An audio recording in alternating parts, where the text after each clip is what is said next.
বাড়িতে বুড়িটা একা ঘুমিয়ে আছে। শোকেসের চাবিটা কোথায় রে? ও ডাকাত, এই তো শোকেসের চাবি। এই বুড়ি চাবি দে।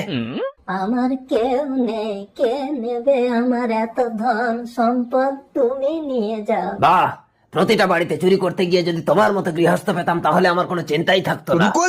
আর কদিন বা বাঁচবো? তোমার যা ইচ্ছে তুমি নিয়ে যাও। ঠিক আছে, তুমি চুপ করে বসো, আমি সবকিছু নিয়ে যাচ্ছি। তুমি সব নিয়ে যাও, আগে একটা গল্প শোনো ডাকাত। আচ্ছা ঠাকুমা, আগে গল্প শোনাবে, শোনাও দেখি। একদিন এক বুড়ির ঘরে ডাকাত পড়েছে। বুড়িটা চিৎকার করে বলছে, পুলিশ পুলিশ পুলিশ। ওয়া বাবা, পুলিশ! কি হয়েছে বুড়িমা?